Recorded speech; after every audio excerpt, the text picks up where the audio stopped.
शेरे Punjab 600 AM ते निघा हार्दिक स्वागत है। मैं तुहाडा मेजबान हरजीत सिंह गिल शो लैके तुहाडी सेवा दे विच हाज़र है। 9:17 होए ने ते 9 मई का दिन है, वरा 2022 का सोमवार है।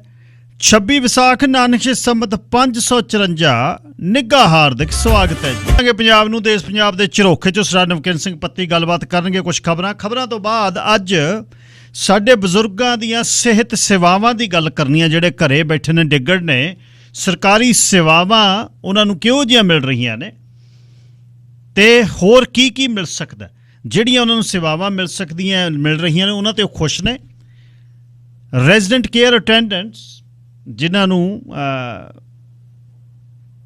पहला RCA कहंदे सी, हुण हैल्थ केयर असिस्टेंट ने, उन्हां दियां मुश्किलां, उन्हां दे मसले, उन्हां बारे अक्सर आपां अपने शोआं दे विच गल्लां करदे रहे हैं। बजुर्गां दी सेहत संभाल, घरे धी पुत्तां दा नूहां दा काम ते जाना, बजुर्गां नूं सांभण दे लई घंटे दा समां, उहदे विच किहड़ियां सेवावां, किहड़ियां मुश्किलां, होर की सेहत सेवावां ने जिहड़ियां लै सकदे, जिहड़ियां साडे बजुर्गां नूं पता नहीं, ते उहदे लई किस तरह एक्सेस चाहिए, किस तरह की जानकारी चाहिए है, जां मिल रही सेवावां तो खुश ने, इस दे बारे गलबात होएगी। 604 204 0600 6042 040 ते 604 729 1224 604 729 1224 ये मेरा सैल नंबर है, जिथे तुहाडा मशवरा, कोई सुनेहा, कोई WhatsApp, कोई ईमेल इस ते भेज सकते हो। harjeet@sherepunjabradio.ca यह ईमेल है। 6047291224। किकरां दी उड्डे महकवे हवा ठहर मेरे कोलों लंघदी बे रातां जिहे केसां वालिया तैनूं सुने ना आवाज़ साडी वंगदी। टिब्बियां च काही महके रंग सूहा होई जांदा है त्रेल दा, अक्कां विच घुली मिश्री मैनूं खाब रातीं आया साडे मेल दा। कि तारियां दी रोशनी जिहा कही उस्तत करां तेरे रंग दी, वे रातां जिहे केसां वालिया तैनूं सुने ना आवाज़ साडी वंगदी। कि फिजा च सरूर घुलिया पौना इतनी सगंधियां खिलार दी, नफली नमाज पढ़ के दीवे तेरे नां दे पानियां च तार दी। कि अद्धी राते सुने वंजली नाले खाबां विच आए माई झंगदी, बेरातां जिहे केसां वालिया तैनूं सुने ना आवाज़ साडी वंगदी। खमारियां दी आमद हुंदी, तेरी दीद पिछों होश जिहा खो जवे। कि बाहरों सब आम ही रहिंदा पर अंदरां च खड़का जिहा हो जवे। बेअंबरां दा अंत कोई ना हुंदी, हद नहीं ओलड़ां दी संग दी। वे रातां जिहे केसां वालिया तैनूं सुने ना आवाज़ साडी वंगदी, तैनूं सुने ना आवाज़ साडी वंगदी। नवाब खान अकीदत दे विच लिखदे ने। सरदार नवकिरण सिंह पत्ती जी, स्वागत, सत श्री अकाल। शुक्रिया गिल साहब जी। सब तो पहला तुहानू ਅਤੇ शेरे पंजाब रेडियो सुन रहे सारे ही ਸਰੋਤਿਆਂ ਨੂੰ मेरे वालों भी प्यार भरी सत श्री अकाल जी। जी गिल साहब, एक मीटिंग जिहड़ी होई है ਉਹਦਾ ਕੋਈ ਕਾਰਨ ਤਾਂ ਹੈ नहीं, ਪਹਿਲਾਂ ना ਹੋਈ कदे। नवजोत सिंह सिद्धू ते भगवंत सिंह मान दी 1 घंटे की मीटिंग के बारे बड़ियां गल्लां चल रही ने। वो मीटिंग क्यों हुई, ਉਹਦੇ ਵਿੱਚ ਕੀ ਵਿਚਾਰਿਆ ਗਿਆ? पंजाब तो उत्थे ही है, पंजाब की हुण दी हालत थोड़ा निगर गई इन्हां दिनां 'ਚ ही। कुछ ना कुछ मैनूं लगदा जिमनी चोण के बारे MP की जिहड़ी अगली चोण है उसकी कहानी है। किते आम आदमी पार्टी 'ਚ जाण नूं तां नहीं बंदा फिरदा है कि ਉਹਦੀਆਂ निकली कहानी बाहर भी किहड़ी गल होई है? जी जी गिल साहब, वाकई ये उस वक्त मीटिंग होण जा रही हुई आ जदों नवजोत सिंह सिद्धू खिलाफ कांग्रेस अनुशासनी कार्रवाई करने की तैयारी खिंची बैठी आ। ये मीटिंग उस वक्त हुई हैगी 1 घंटे की नवजोत सिंह सिद्धू ते भगवंत सिंह मान दे विचाले, जदों राजा वड़िंग तत्ता होया फिरदा सिद्धू के खिलाफ। नवजोत सिंह सिद्धू बड़ा इस तरह का बंदा है कि वो इस तरह दी मीटिंगां ने जिहड़ियां वो पहला नहीं करता रहा। पहला मतलब नवजोत सिंह सिद्धू जदों कांग्रेस का प्रधान हुंदा सी जां उस तो भी पहला ਤਾਂ ਉਹਦਾ ਮਤਲਬ ਜਿਹੜੀ ਹਉਮੈ ਆ ਜਾਂ ਉਹਦੀ ਜਿਹੜੀ ਗੱਲਬਾਤ ਕਰਨ ਦਾ ਤੂੰ ਤੜਾਕ ਵਾਲਾ ਤਰੀਕਾ ਗਾ, ਉਹਦੇ 'ਚ ਤਾਂ ਉਹ ਕਦੇ ਕਿਸੇ ਚੀਫ ਮਿਨਿਸਟਰ ਨੂੰ ਕੁਛ ਉਸ ਰੂਪ ਦੇ ਵਿੱਚ ਸਮਝਦਾ ਨਹੀਂ ਰਿਹਾ, ਚਾਹੇ ਉਹ ਕੈਪਟਨ ਅਮਰਿੰਦਰ ਸਿੰਘ ਹੋਣ, ਚਾਹੇ ਉਦੋਂ ਬਾਅਦ ਚਰਨਜੀਤ ਚੰਨੀ ਹੋਣ, ਜਾਂ ਉਸ ਤੋਂ ਬਾਅਦ ਭਗਵੰਤ ਮਾਨ ਨੇ ਵੀ ਸ਼ੁਰੂ ਦੇ ਵਿੱਚ ਜਦੋਂ ਸਹੁੰ ਚੱਕ ਸੀਗੀ ਉਸ ਤੋਂ ਬਾਅਦ ਦੇ ਬਿਆਨ ਸੀਗੇ। ਲੇਕਿਨ ਹੁਣ ਇਹਦੇ 'ਚ ਕਈ ਕਾਰਨ ਹੋ ਸਕਦੇ ਨੇ ਗਿੱਲ ਸਾਹਿਬ। ਇੱਕ ਕਾਰਨ ਤਾਂ ਦੇਖੋ ਇਹ ਹੈ ਕਿ ਨਵਜੋਤ ਸਿੰਘ ਸਿੱਧੂ ਅੱਜ ਕਾਂਗਰਸ 'ਚ ਹਾਸ਼ੀਏ ਦੇ ਉੱਤੇ ਆ। ਕਾਂਗਰਸ ਨੇ ਜਾਣ ਬੁੱਝ ਕੇ ਸਾਰੀ ਹਾਰ ਦੀ ਜ਼ਿੰਮੇਵਾਰੀ ਸਿੱਧੂ ਵੱਲ ਪਾਤੀ। ਹਾਲਾਂਕਿ ਨਵਜੋਤ ਸਿੰਘ ਸਿੱਧੂ ਨਾ PM ਕੈਂਡੀਡੇਟ ਸੀਗਾ ਤੇ ਨਾ ਹੀ ਨਵਜੋਤ ਸਿੰਘ ਸਿੱਧੂ ਕੋਈ ਚੋਣ ਮੁਹਿੰਮ ਚਲਾ ਰਿਹਾ ਸੀ। ਕਾਂਗਰਸ ਦਾ ਪ੍ਰਧਾਨ ਜ਼ਰੂਰ ਸੀ ਪਰ ਸਾਰਾ ਕਰਤਾ ਧਰਤਾ ਤਾਂ ਚਰਨਜੀਤ ਚੰਨੀ ਬਣਾਇਆ ਹੋਇਆ ਸੀਗਾ, ਔਰ ਚੰਨੀ ਦਾ ਭਰਾ ਆਜ਼ਾਦ ਚੋਣ ਲੜਿਆ, ਉਹਦਾ ਕੋਈ ਗਿਲਾ ਸ਼ਿਕਵਾ ਨਹੀਂ ਕੀਤਾ ਕਾਂਗਰਸ ਹਾਈ ਕਮਾਂਡ ਨੇ। ਇਸ ਤੋਂ ਇਲਾਵਾ ਹੋਰ ਬਹੁਤ ਸਾਰੇ ਲੀਡਰ ਨੇ, ਈਵਨ ਰਾਣੇ ਗੁਰਜੀਤ ਵਰਗਿਆਂ ਨੇ ਕਾਂਗਰਸ ਦੇ ਲੀਡਰਾਂ ਨੂੰ ਹਰਾ ਕੇ ਆਪਦੇ ਮੁੰਡੇ ਜਾਲ ਜਿਤਾ ਲਏ, ਉਹਦਾ ਕੋਈ ਗਿਲਾ ਸ਼ਿਕਵਾ ਨਹੀਂ, ਪਰ ਸਾਰੀ ਗੱਲ ਸਿੱਧੂ ਤੇ ਸਿੱਟਤੀ। ਉਸ ਤੋਂ ਬਾਅਦ ਨਵਜੋਤ ਸਿੰਘ ਸਿੱਧੂ ਦਾ ਜੂਨੀਅਰ ਜਿਹੜੇ ਬੰਦੇ ਨੂੰ ਨਵਜੋਤ ਸਿੰਘ ਸਿੱਧੂ ਨੇ ਮੰਤਰੀ ਬਣਵਾਇਆ ਕਹਿ ਕੇ, ਉਹਨੂੰ ਲਿਆ ਕੇ ਕਾਂਗਰਸ ਦਾ ਪ੍ਰਧਾਨ ਬਣਾਇਆ। ਉਸ ਤੋਂ ਬਾਅਦ ਜਦੋਂ ਅਹੁਦੇਦਾਰੀਆਂ ਵੰਡੀਆਂ ਉਹਦੇ 'ਚ ਵੀ ਸਿੱਧੂ ਦੇ ਜੂਨੀਅਰ ਬੰਦੇ ਜਾਂ ਸਿੱਧੂ ਦੇ ਨੇੜਲੇ ਬੰਦੇ ਪ੍ਰਗਟ ਸਿੰਘ ਵਰਗੇ ਉਹਨਾਂ ਨੂੰ ਅਹੁਦੇ ਦਿੱਤੇ, ਤਾਂ ਕਾਰਨਰ ਕਰਨ ਦੀ ਕੋਸ਼ਿਸ਼। ਉਹਦੇ 'ਚ ਹੁਣ ਜਾਂ ਤਾਂ ਗਿੱਲ ਸਾਹਿਬ ਇਹ ਹੋ ਸਕਦਾ ਕਿ ਅੱਜ ਦੀ ਜਿਹੜੀ ਮੀਟਿੰਗ ਆ ਇਹ ਨਵਜੋਤ ਸਿੰਘ ਸਿੱਧੂ ਕਾਂਗਰਸ ਹਾਈ ਕਮਾਂਡ ਦੇ ਉੱਤੇ ਪ੍ਰੈਸ਼ਰ ਬਿਲਡ ਕਰ ਰਿਹਾ ਹੋਵੇ, ਉਹਨਾਂ ਤੇ ਦਬਾਅ ਬਣਾ ਰਿਹਾ ਹੋਵੇ ਕਿ ਦੇਖੋ ਭਾਈ ਨਹੀਂ ਫਿਰ ਮੈਂ ਇੱਧਰ ਨੂੰ ਵੀ ਆ ਰਾਹ ਵੀ ਤੁਰ ਪਊ। ਜਾਂ ਇਹ ਵੀ ਹੋ ਸਕਦਾ ਗਾ ਕਿ ਪਿਛਲੇ ਦਿਨਾਂ ਦੇ ਵਿੱਚ ਕਾਂਗਰਸ ਹਾਈ ਕਮਾਂਡ ਨੇ ਤਾਂ ਨਵਜੋਤ ਸਿੰਘ ਸਿੱਧੂ ਨੂੰ ਬਹੁਤੀ ਤਵੱਜੋ ਨਹੀਂ ਦਿੱਤੀ। ਪ੍ਰਸ਼ਾਂਤ ਕਿਸ਼ੋਰ ਨਾਲ ਮੀਟਿੰਗ ਹੋਈ ਸੀ, ਪ੍ਰਸ਼ਾਂਤ ਕਿਸ਼ੋਰ ਕਹਿਣ ਲੱਗ ਗਿਆ ਮੈਂ ਤਾਂ ਬਿਹਾਰ ਤੋਂ ਹੀ ਪਾਰਟੀ ਬਣਾਊ, ਮੈਂ ਤਾਂ ਬਿਹਾਰ ਤੇ ਜ਼ੋਰ ਦੇਊ, ਮੈਂ ਤਾਂ ਬਿਹਾਰ ਕਣੀ ਨੂੰ ਹੀ ਵਧੂ, ਜਾਣੀ ਕਿ ਉਹਨੇ ਵੀ ਕੋਈ ਲੜ ਨਹੀਂ ਫੜਾਇਆ ਨਵਜੋਤ ਸਿੰਘ ਸਿੱਧੂ ਨੂੰ। BJP 'ਚ ਜਾ ਨਹੀਂ ਸਕਦਾ, ਅਕਾਲੀਆਂ 'ਚ ਨਹੀਂ ਜਾ ਸਕਦਾ, ਤਾਂ ਨਵਜੋਤ ਸਿੰਘ ਸਿੱਧੂ ਕੋਲੇ ਰਾਹ ਕੀ ਬਚਿਆ?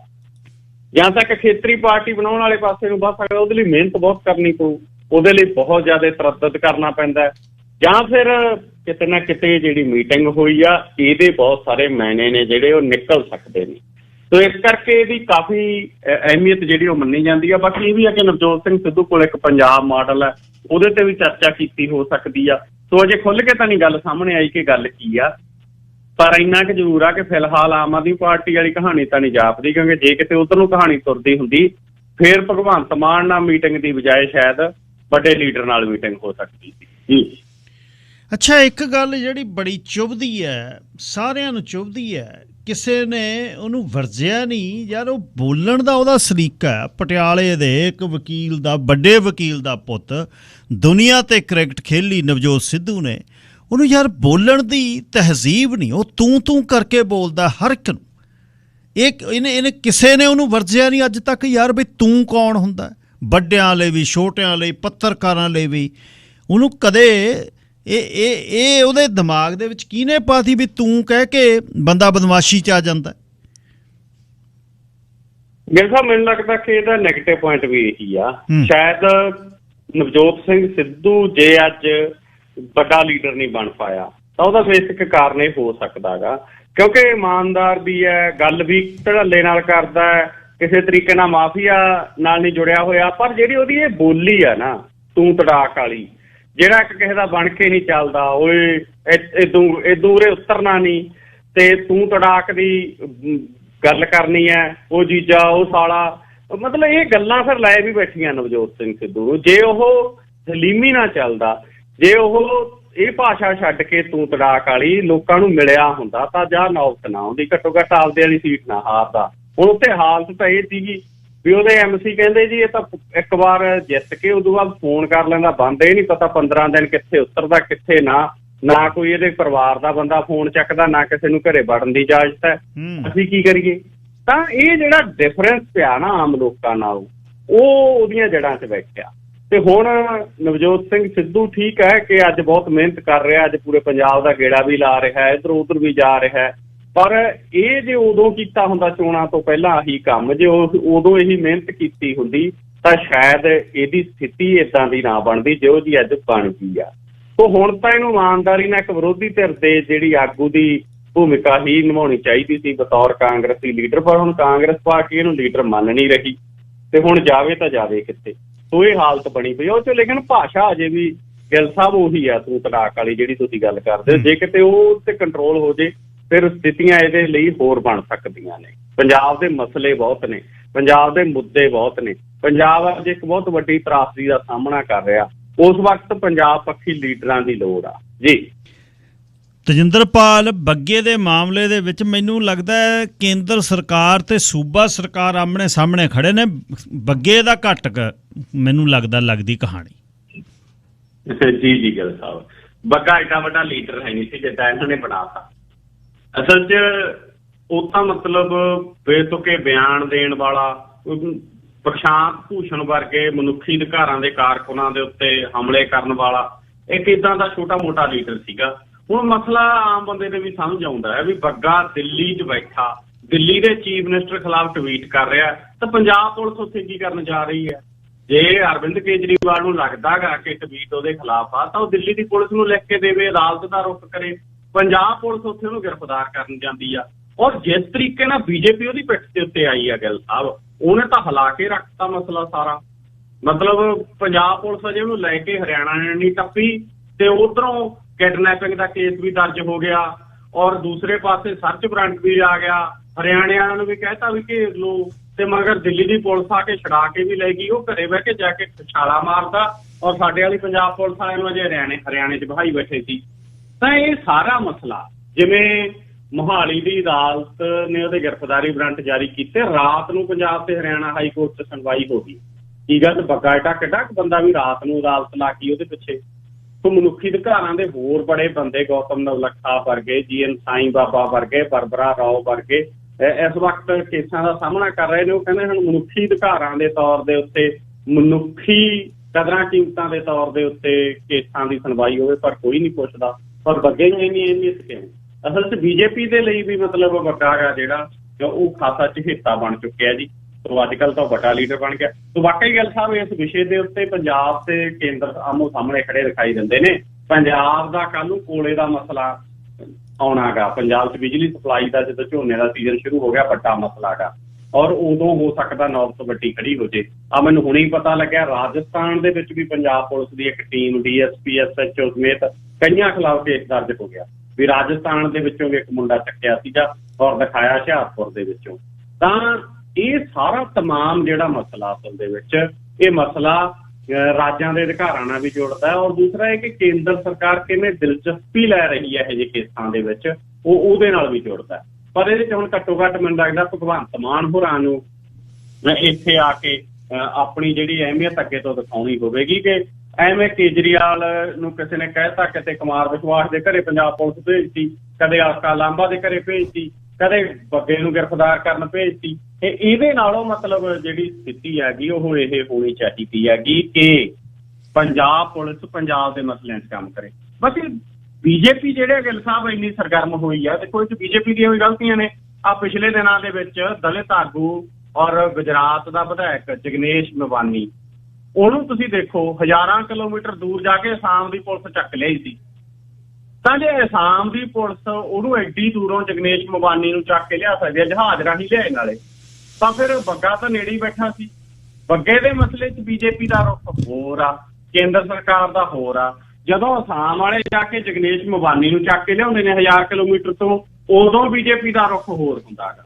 ਸੋ ਇਹ ਸਿਆਸੀ ਅਸਲ 'ਚ ਗ੍ਰਿਫਤਾਰੀਆਂ ਨੇ ਜੀ, ਔਰ ਇਹਨਾਂ ਮਸਲਿਆਂ ਦੇ ਵਿੱਚ ਮੈਨੂੰ ਲੱਗਦਾ ਗਾ ਕਿ ਆਉਣ ਵਾਲੇ ਸਮੇਂ ਤੋਂ ਇਹ ਵੀ ਹੋਣਾ ਚਾਹੀਦਾ ਕਿ ਜੇ ਕਿਸੇ ਨੇ ਕਿਸੇ ਖਿਲਾਫ ਬਿਆਨ ਦੇਤਾ ਤਾਂ ਕੋਈ ਏਡੀ ਗੱਲ ਨੌਬਤ ਨਹੀਂ ਆਉਣੀ ਚਾਹੀਦੀ ਵੀ ਸੱਤਾ ਦੀ ਦੁਰਵਰਤੋਂ ਕਰਕੇ ਉਹਨੂੰ ਚੱਕਣੀ ਲੱਗ ਜਾਓ ਜੀ। ਅੱਛਾ ਜੀ, ਵਿਧਾਇਕ ਗੱਜਣ ਮਾਜਰਾ ਤੇ CBI ਨੇ ਛਾਪਾ ਮਾਰ ਦਿੱਤਾ।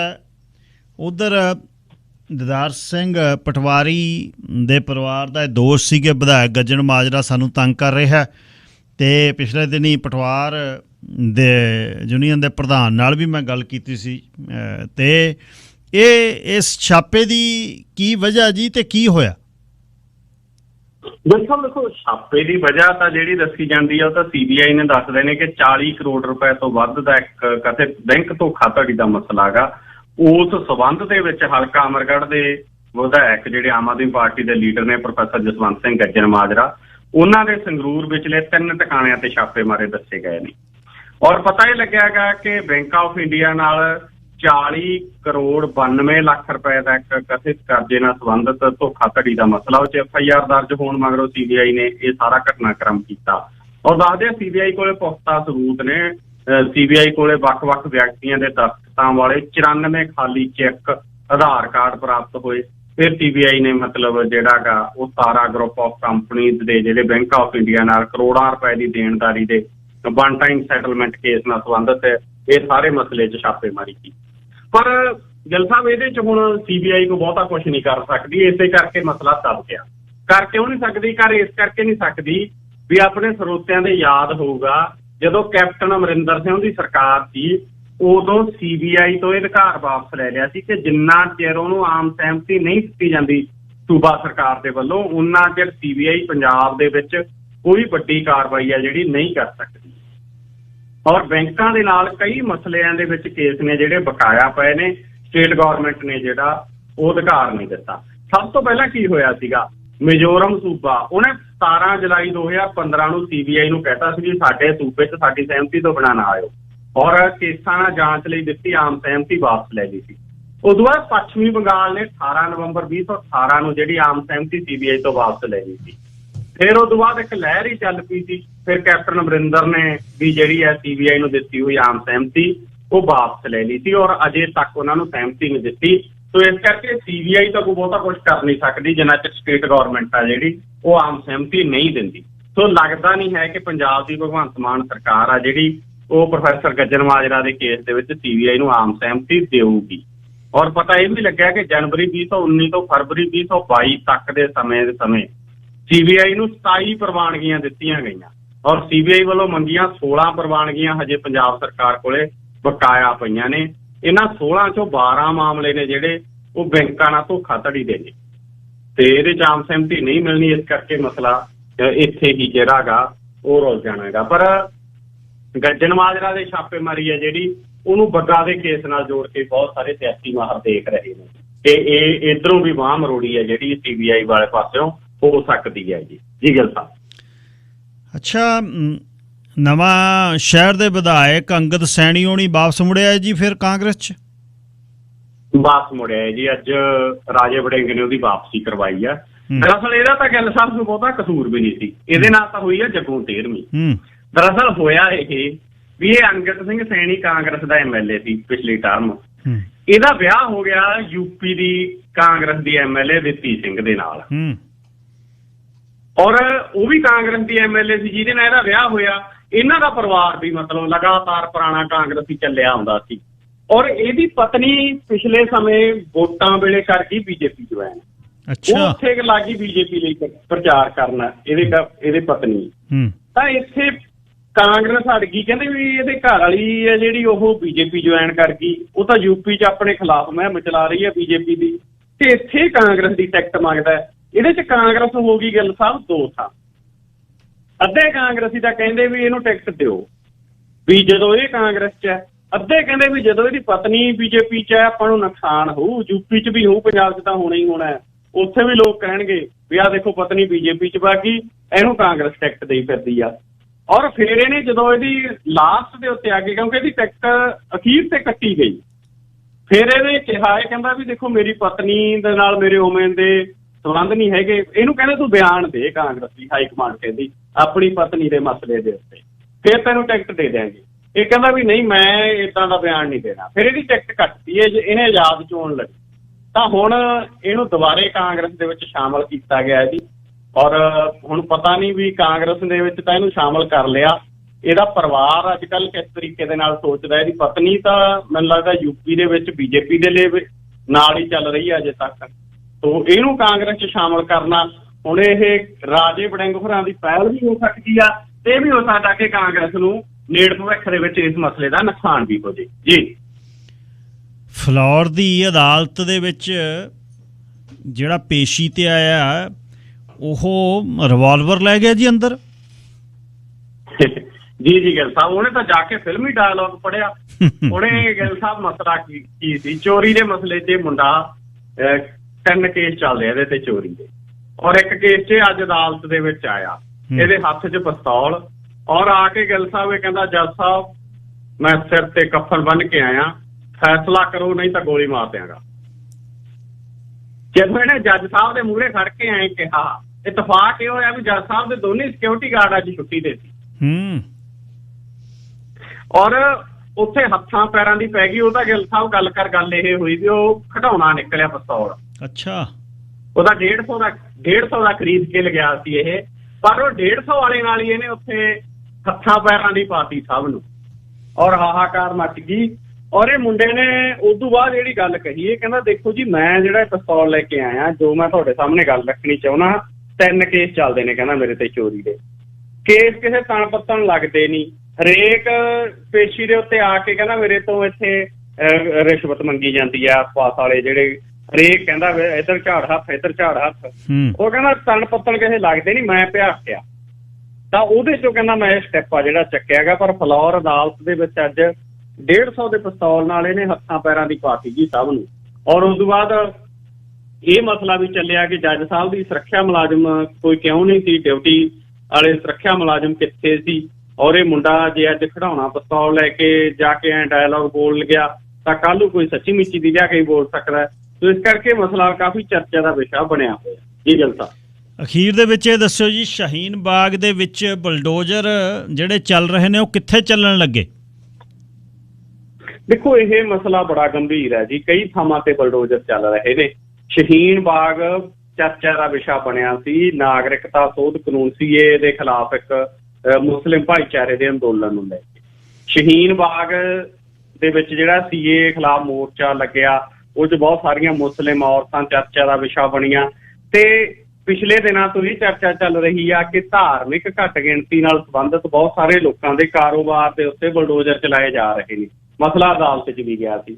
ਅੱਜ ਸ਼ਹੀਨ ਬਾਗ ਦਿੱਲੀ ਦੇ ਵਿੱਚ ਜਦੋਂ ਬੁਲਡੋਜ਼ਰ ਪਹੁੰਚੇ ਕਿ ਇਹ ਜਿਹੜੀ ਨਜਾਇਜ਼ ਕਬਜ਼ੇ ਨੇ ਉਹ ਹਟਾਉਣੇ ਨੇ, ਤਾਂ ਲੋਕ ਮੂਹਰੇ ਖੜ ਕੇ ਬੁਲਡੋਜ਼ਰਾਂ ਦੇ ਬਹੁਤ ਵਿਰੋਧ ਹੋਇਆ। ਲੋਕ ਧਰਨੇ ਤੇ ਬੈਠ ਗਏ। ਮਸਲਾ ਸੁਪਰੀਮ ਕੋਰਟ ਤੱਕ ਗਿਆ ਅੱਜ। ਤਾਂ ਮਸਲਾ ਅੱਜ ਪੂਰਾ ਦਿਨ ਗਿੱਲ ਸਾਹਿਬ ਚਰਚਾ ਦਾ ਵਿਸ਼ਾ ਬਣਿਆ ਰਿਹਾ ਹੈ। ਲੋਕਾਂ ਨੇ ਡਟ ਕੇ ਵਿਰੋਧ ਕੀਤਾ ਜੀ। ਠੀਕ ਆ ਜੀ, ਫਿਰ ਕੱਲ ਸਵੇਰੇ 9:15 ਵਜੇ ਕਰਦੇ ਹਾਂ ਗੱਲਬਾਤ। ਫਿਰ ਆਪਣਾ ਖਿਆਲ ਰੱਖਣਾ। ਧੰਨਵਾਦ। ਸ਼ੁਕਰੀਆ ਗਿੱਲ ਸਾਹਿਬ, ਤੁਹਾਡਾ ਤੇ ਸਾਰੇ ਸਰੋਤਿਆਂ ਦਾ ਬਹੁਤ ਬਹੁਤ ਧੰਨਵਾਦ। ਰਾਜ ਕਰਨ ਵਾਲੀ ਪਾਰਟੀ ਸਦਾ ਹੀ ਪਹਿਲਾਂ ਤਾਂ ਰਾਜ ਕਰਦੀ, ਵਧੀਆ ਕੰਮ ਨਹੀਂ ਕਰਦੀ। ਜੇ ਉਹਦਾ ਕੋਈ ਵਿਰੋਧਤਾ ਕਰੇ ਤਾਂ ਉਹਨਾਂ ਤੇ ਜ਼ੁਲਮ ਕਰਦੀ ਹੈ। ਖਾਸ ਤੌਰ 'ਤੇ ਏਸ਼ੀਆ 'ਚ ਹੁੰਦਾ ਹੈ। ਸ਼੍ਰੀਲੰਕਾ ਦੇ ਵਿੱਚ ਲੋਕ ਰਾਜਪਾਕਸਿਆਂ ਤੋਂ ਤੰਗ ਨੇ। ਹੁਣ ਕੀ ਹੋਇਆ ਕਿ ਉਹਨਾਂ ਦੀ ਪਾਰਟੀ ਦੇ ਗੁੰਡਿਆਂ ਨੇ ਚੁੱਪਚਾਂਦ ਆਰਾਮ ਨਾਲ ਬੈਠੇ ਲੋਕ ਵਿਰੋਧ ਕਰਨ ਵਾਲਿਆਂ ਨੂੰ ਜਾ ਕੇ ਉਹ ਕਟਾਪਾ ਚਾੜਿਆ। ਇੱਕ MP ਨੇ ਤਾਂ ਗੋਲੀਆਂ ਹੀ 2 ਦੇ ਮਾਰਤੀਆਂ, ਫਿਰ ਆਪ ਨੂੰ ਮਾਰਤੀਆਂ। ਹੁਣ ਪ੍ਰਧਾਨ ਮੰਤਰੀ ਨੇ ਵੱਡਾ ਜਿਹੜਾ 76 ਵਰ੍ਹਿਆਂ ਦਾ ਆਪਣੇ ਛੋਟੇ ਭਾਈ ਪ੍ਰੈਜ਼ੀਡੈਂਟ ਨੂੰ ਜਿਹੜਾ ਆਪਣਾ ਅਸਤੀਫਾ ਭੇਜਿਆ। ਸਾਰਾ ਟੱਬਰ ਹੀ ਰੋਕੀ ਬੈਠਾ। ਇੱਕ ਵਿਦੇਸ਼ ਮੰਤਰੀ, ਇੱਕ ਰਾਸ਼ਟਰਪਤੀ, ਇੱਕ ਉਸ ਤੋਂ ਬਾਅਦ ਪ੍ਰਧਾਨ ਮੰਤਰੀ। ਹੁਣ ਸਰਕਾਰ ਟੁੱਟੂਗੀ। ਇੱਕ ਨੇ ਤਾਂ ਰਿਜ਼ਾਈਨ ਕਰ ਦਿੱਤਾ। ਉਹ ਕਹਿੰਦਾ ਨਾ, ਸਾਰਾ ਟੱਬਰ ਹੀ ਚੱਕੋ ਸਮਾਨ, ਫਿਰ ਅੱਗੇ ਤੁਰਾਂਗੇ। ਸੇਮ ਟੋਕਨ 'ਤੇ ਜਦ ਕਾਨਵਾਈ ਟਰੱਕਰਸ ਦੀ ਗਈ ਓਟਵਾ, ਉੱਥੋਂ ਤਾਂ ਪ੍ਰਧਾਨ ਮੰਤਰੀ ਟਰੂਡੋ ਨਹੀਂ ਕਹਿੰਦੇ ਮੇਰੀ ਸੇਫਟੀ ਦਾ ਕੰਸਰਨ ਆ, ਭੱਜ ਗਏ। ਅਤੇ ਹੁਣ ਯੂਕਰੇਨ ਦੇ ਵਿੱਚ ਪੂਰਾ ਬੋਡੀਗਾਰਡ ਲੈ ਕੇ ਅਤੇ ਇੱਕ ਲੜਾਈ ਵਾਲੀ ਜਗ੍ਹਾ ਦੇ ਵਿੱਚ ਜਾ ਕੇ ਫੋਟੋਆਂ। ਰਾਜਨੀਤਿਕ ਬੰਦੇ ਨੇ ਰਾਜਨੀਤੀ ਕਰਨੀ ਹੈ, ਉਹਨੇ ਹੋਰ ਕੁਛ ਨਹੀਂ ਕਰਨਾ।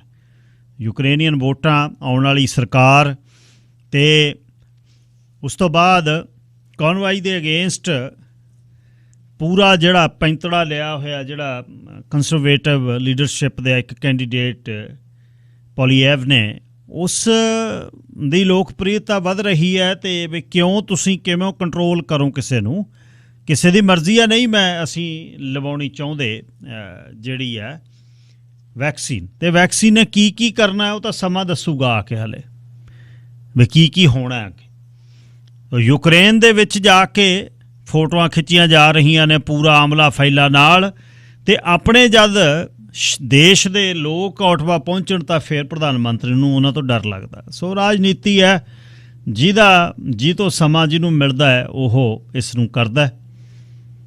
ਹੋਰ ਜਿਹੜੀਆਂ ਖਬਰਾਂ, ਪੁਤਿਨ ਨੇ ਨਾਜ਼ੀਆਂ ਦੇ ਜਿੱਤ ਨੂੰ ਵਿਕਟਰੀ ਡੇ ਦੇ ਵਿੱਚ ਮਨਾਇਆ ਅਤੇ ਉਹਨੇ ਕਿਹਾ ਮਦਰਲੈਂਡ ਦੀ ਰਾਖੀ ਦੇ ਲਈ ਮੈਨੂੰ ਯੂਕਰੇਨ 'ਤੇ ਹਮਲਾ ਕਰਨਾ ਪਿਆ, ਨਹੀਂ ਤਾਂ ਮੈਂ ਨਹੀਂ ਸੀ ਕਰਨਾ। ਉੱਧਰੋਂ ਇੱਕ ਸਕੂਲ ਦੇ ਵਿੱਚ ਪਨਾਹ ਲੈ ਬੈਠੇ ਯੂਕਰੇਨੀਅਨ 'ਤੇ ਹਵਾਈ ਹਮਲਾ ਹੋਇਆ, 60 ਦੇ ਕਰੀਬ ਮਾਰੇ ਗਏ। ਸਵੀਡਨ ਦੀ ਰੂਲਿੰਗ ਪਾਰਟੀ ਨੇ 15 ਮਈ ਨੂੰ ਨੈਟੋ ਨੂੰ ਜੁਆਇਨ ਕਰਨ ਦੀ ਗੱਲ ਕਰਨੀ ਹੈ। ਇਸ ਤਰ੍ਹਾਂ ਹੀ ਜਿਹੜੀ ਹੈ ਬੈਲਜੀਅਮ ਵਾਲਿਆਂ ਨੇ ਵੀ ਗੱਲਬਾਤ ਕਰਨੀ ਹੈ। ਸੋ ਸਾਰਿਆਂ ਨੂੰ ਡਰ ਹੈ, ਨੈਟੋ ਨੂੰ ਇਹ ਜੁਆਇਨ ਕਰ ਰਹੇ ਨੇ। ਬਿਟਕੋਇਨ ਅੱਜ 33,000 ਦਾ ਹੋ ਗਿਆ, 66,000 ਤੋਂ ਮੁੜਿਆ ਆ। ਕ੍ਰਿਪਟੋ ਕਰੰਸੀ ਜਿਹੜੀ ਹੈ ਡਿਜੀਟਲ ਕਰੰਸੀ ਤਾਂ ਇੱਕ ਸਿਰਫ ਹਿੱਸਾ ਹੈ, ਵੱਡਾ ਹਿੱਸਾ ਵੈਬ 3 ਦਾ। ਵੈਬ 3 ਜਦ ਵੈਬ 1 2 ਤੋਂ ਬਾਅਦ ਇੰਟਰਨੈਟ ਦਾ ਅਗਲਾ ਜਿਹੜਾ ਲੈਵਲ ਵੈਬ 3 ਆਉਣਾ, ਜਿਹੜਾ ਵਿਦਾਊਟ ਬਾਉਂਡਰੀਜ਼ ਹੋਊ, ਜਿਹਦੇ 'ਤੇ ਉਹ ਨਹੀਂ ਕੋਈ ਸੋਸ਼ਲ ਮੀਡੀਆ ਤੋਂ ਕਰ ਦਿਓ ਹਰਜੀਤ ਸਿੰਘ ਨੂੰ ਬਲੌਕ, ਕਰ ਦਿਓ ਫਲਾਣਾ ਸਿੰਘ ਨੂੰ ਬਲੌਕ, ਇਹਨੂੰ ਲਾ ਦਿਓ, ਇਹਨੂੰ ਹੋਲਡ ਕਰ ਦਿਓ, ਇਹਦੀ ਨਾ, ਉਹ ਵਿਦਾਊਟ ਬਾਉਂਡਰੀਜ਼ ਹੋਏਗਾ, ਜਿੱਥੇ ਹਰ ਇੱਕ ਬੰਦਾ ਹਰ ਇੱਕ ਗੱਲ ਕਰ ਸਕੇਗਾ। ਉਹਦੇ 'ਤੇ ਵੱਡੀਆਂ ਡੀਲਜ਼, ਕ੍ਰਿਪਟੋ ਕਰੰਸੀ ਜਿਹੜੀ ਖੁੱਲ੍ਹੇਆਮ ਉਹਦੇ 'ਤੇ ਵਿਕੇਗੀ, ਲੋਕ ਆਪਣੀਆਂ ਜਾਇਦਾਦਾਂ ਦੇ ਮੁੱਲ ਪਾਉਣਗੇ, ਉਹਦੇ 'ਤੇ ਸਟਾਕ ਸ਼ੇਅਰਸ ਆਪਣੇ ਉਹ ਬਣਾਉਣਗੇ, ਵੇਚਣਗੇ, ਬਹੁਤ ਕੁਝ ਅਲੱਗ ਪਿਛਲੇ ਆਉਣ ਵਾਲੇ 3-4 ਸਾਲਾਂ 'ਚ ਹੋਣਾ ਜਿਹੜਾ। ਅਤੇ ਉਸ ਦਾ ਬੰਨ ਨੂੰ ਜਿਹੜਾ ਬੰਨੀ ਬੈਠਾ ਇਲੌਨ ਮਸਕ ਦੀ ਸਟਾਰ ਲਿੰਕ ਆ, ਜਿਹੜੀ ਹਰ ਹਫ਼ਤੇ ਉਹ ਚਾੜ ਦਿੰਦਾ ਹੈ ਆਪਣਾ, ਉਹਦੇ ਰੌਕਟ ਜਾਂਦੇ ਨੇ 60-70 ਛੱਡੇ ਆਉਂਦੇ ਨੇ ਉੱਪਰ ਜਿਹੜੀਆਂ ਸਟਾਰ ਲਿੰਕ ਦੁਨੀਆ ਦੇ ਵਿੱਚ ਉਸਨੇ ਆਪਣਾ ਇਹ ਸਿਸਟਮ ਲਾ ਦੇਣਾ ਅਤੇ ਜਿਹਦੇ ਤੋਂ ਜਿੱਥੇ ਮਰਜ਼ੀ ਉਹਨਾਂ ਨੂੰ ਥੱਲਿਓਂ ਡਾਇਵਰਟ ਕਰਕੇ ਭੇਜ ਸਕਦਾ। ਜਿਹੜੇ ਦੇਸ਼ ਦੇ ਵਿੱਚ ਈਵਨ ਕੁਦਰਤ ਦੀ ਫਨਾਹੀ ਜਿਹੜੀ ਹੈ ਸਾਹਮਣੇ ਖੜੀ ਹੈ, ਕਰੇਗੀ ਬਰਬਾਦ, ਕਿਉਂਕਿ ਬੰਦੇ ਨੇ ਉਹਨੂੰ ਬਰਬਾਦ ਕੀਤਾ। ਉਸ ਸਮੇਂ ਫਿਰ ਕੋਈ ਤਾਰਾਂ ਨਹੀਂ, ਕੋਈ ਫੋਨ ਨਹੀਂ, ਕੁਛ ਨਹੀਂ। ਉਸ ਤਰ੍ਹਾਂ ਫਿਰ ਸੈਟੇਲਾਈਟ ਫੋਨ ਜਿਹੜੇ ਨੇ ਉਸ ਸਮੇਂ ਚੱਲਣਗੇ, ਤਾਂ ਇਹ ਸਟਾਰਲਿੰਕ ਉਸ ਸਮੇਂ ਕੰਮ ਦੇਵੇਗੀ। ਸੋ ਇਹ ਗੱਲ ਚੱਲ ਰਹੀ ਹੈ। ਫਿਲੀਪੀਨਸ ਦੇ ਵਿੱਚ ਰਾਸ਼ਟਰਪਤੀ ਦੀਆਂ ਵੋਟਾਂ ਪੈ ਰਹੀਆਂ ਨੇ, ਲੋਕ ਝਾਕ ਰਹੇ ਨੇ। ਡੁਏਟਰੇ ਬੜਾ ਜਿਹੜਾ ਪਸੰਦ ਸੀ ਲੋਕਾਂ ਨੂੰ। ਹੁਣ ਜਿਹੜੇ ਮੇਨ ਕੰਟੈਂਡਰ ਨੇ ਉਹ 2 ਨੇ। ਇੱਕ ਮਾਰਕੋਸ ਜੂਨੀਅਰ ਹੈ, ਜਿਹੜਾ ਪਹਿਲੇ ਇੱਕ ਡਿਕਟੇਟਰ ਮਾਰਕੋਸ ਸੀਨੀਅਰ, ਜਿਸ ਨੂੰ ਧੱਕੇ ਦੇ ਨਾਲ ਲੋਕਾਂ ਨੇ ਵਿਦਰੋਹ ਕਰਕੇ ਲਾਹਿਆ ਸੀ, ਉਹਦਾ ਪੋਤਾ, ਅਤੇ ਵਾਈਸ ਪ੍ਰੈਜ਼ੀਡੈਂਟ ਲੈਨੀ ਰੋਬਰੇਡੋ ਹੈ। ਦੋਨਾਂ ਦੇ ਵਿੱਚ ਮਾਰਕੋਸ ਜੂਨੀਅਰ ਜਿਹੜਾ ਜਿੱਤਦਾ ਲੱਗਦਾ। ਅਤੇ